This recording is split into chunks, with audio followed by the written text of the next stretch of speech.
रोली की शादी उसके माँ बाप एक आलसी लड़के से करा देते हैं। चलो, रोली की शादी हुई और हमने गंगा नहाई। और क्या, बेटियां तो होती ही हैं बोझ।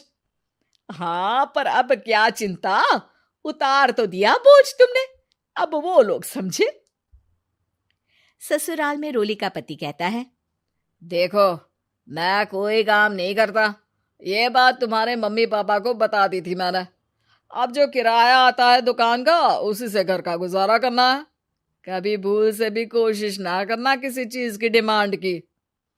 क्या मम्मी पापा को पता था कि आप कोई काम नहीं करते? और क्या, बड़ा अच्छे से पता था। उन लोगों को तो तुम बोझ लगती थी, बोल रहे थे कि बस शादी कर लो और कोई मतलब नहीं है।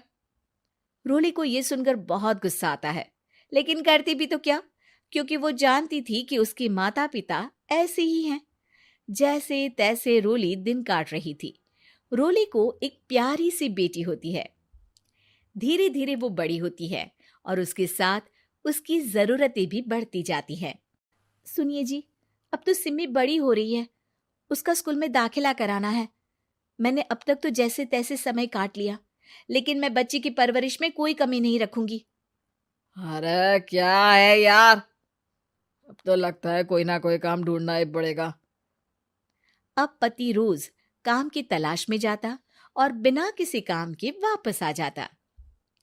रोली समझ जाती है कि पति के अंदर अब काम करने की क्षमता नहीं है। वो बेटी को उच्च शिक्षा देने के लिए कुछ करना चाहती थी, लेकिन करती तो क्या करती। एक दिन रोली की सहेली कहती है, रोली, मेरी कोई औलाद नहीं है। अगर तू मेरी औलाद को जन्म दे तो मैं तुझे तेरे मुंह मांगे पैसे दूंगी। अरे, तेरी औलाद को मैं कैसे जन्म दे सकती हूँ? सरोगेसी से। बच्चा मेरा और वैभव का ही होगा, लेकिन कोख तेरी होगी। ये संभव है रोली। रोली कुछ सोचकर कहती है, मुझे मंजूर है, लेकिन मैं इसका 2 लाख रुपया लूंगी। अरे कोई बात नहीं, मुझे मंजूर है। रोली खुश हो जाती है कि एक बच्चा पैदा करने का उसे 2 लाख रुपया मिलेगा। वो घर आकर पति को बताती है, वो भी खुश हो जाता है। अब क्या था, डॉक्टर के पास जाकर सहेली का बच्चा रोली की कोख में पलने लगता है। मुझे 20,000 चाहिए मेरे बेटी के एडमिशन के लिए। हाँ हाँ ठीक है, मैं उसके एडमिशन से लेकर सारे खर्चे उसके अकाउंट में डाल रही हूँ। रोली की बेटी का एडमिशन हो जाता है। रोली को लगता है कि वो अब सब कुछ ठीक कर देगी। दिन और महीने आगे बढ़ते हैं। अब एक दिन, एक बात कहूँ जी, काश इस बच्चे को मैं रख पाती। मैं अब इससे काफी जुड़ गई हूँ।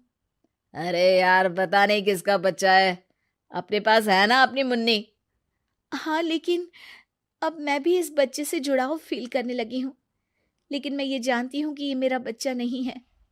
दोनों की जिंदगी ठीक चल रही थी, लेकिन कहते ना कि सुख का पल ज्यादा लंबा नहीं होता। एक दिन रोली की सहेली का फोन आता है। रोली, मुझे अब ये बच्चा नहीं चाहिए, मैं अपने पति को छोड़ रही हूँ। अरे लेकिन मुझे पैसों की जरूरत है, बच्चा तुम्हारा है, मैं क्या करूंगी? सहेली बिना कुछ बोले फोन काट देती है, फोन स्विच ऑफ कर देती है। लेकिन रोली के जीवन का तूफान यहीं नहीं रुकता। रोली, मैं इतना भार नहीं उठा सकता। आज पढ़ाई का पैसा मांग रही हो, कल को शादी, कॉलेज और पता नहीं क्या क्या। मैं तुम्हें छोड़ रहा हूँ, अपनी बच्ची उठाओ और निकलो इस घर से। अरे पर मैं कर तो रही हूं ना बच्चे के लिए काम, आप आराम से रहिए ना। क्या काम कर रही हो, देख रहा हूं मैं। ये छोटा शहर है, यहाँ लोगों को बात बनाते वक्त नहीं लगता। तो मैं क्या करूं? ज्यादा पढ़ी लिखी नहीं हूं, कैसे घर के खर्चे चलाऊं? और आप तो काम करना ही नहीं चाहते। हाँ, ना चाहता हूं और ना ही करूंगा। रोली को पति की बात पर काफी गुस्सा आ जाता है। ठीक है, अगर मेरे जीवन में संघर्ष ही लिखा है तो वही सही। इस वक्त पति होने के नाते आपको मेरा साथ देना चाहिए था, लेकिन नहीं, आपने तो इस हाल में मुझे घर से बाहर निकालने की बात कह डाली। देखो, ये सारी फालतू की बातों के लिए वक्त नहीं है मेरे पास। रोली, जिसकी कोख में किसी और का बच्चा था और साथ छोटी सी बेटी, पति का घर छोड़कर रास्ते पर आ जाती है। रोली के पास मायके के सिवा दूसरा कोई रास्ता नहीं होता। अरे रोली कैसी है? कितने दिनों के लिए आई है? हमेशा के लिए माँ। वो माँ को सारी बात बता देती है। ओए लड़की, इतनी हिम्मत का काम कर लिया। अरे ना ना, यहाँ कोई जगह नहीं है। तुम तो अपना बोरिया बिस्तर उठाओ और निकलो यहाँ से। रोली के पास अब मायके का रास्ता भी नहीं बचता। वो चुपचाप बच्ची को लेकर जा रही थी कि उसे दर्द होता है और वो डॉक्टर के पास चली जाती है। और फिर वहां वो एक प्यारे से बेटे को जन्म देती है। कितना प्यारा है। कितने अभागे हैं इसके माँ बाप जो इसके पैदा होने पर भी नहीं है। तभी वहां डॉक्टर आ जाती है। रोली, बच्चे के पिता तुमसे मिलना चाहते हैं। आपका बहुत बहुत शुक्रिया। मैं इस बच्चे को पालूंगा। भले ही इसकी माँ ने इसे छोड़ दिया हो, पर मैं अपनी जिम्मेदारी निभाऊंगा।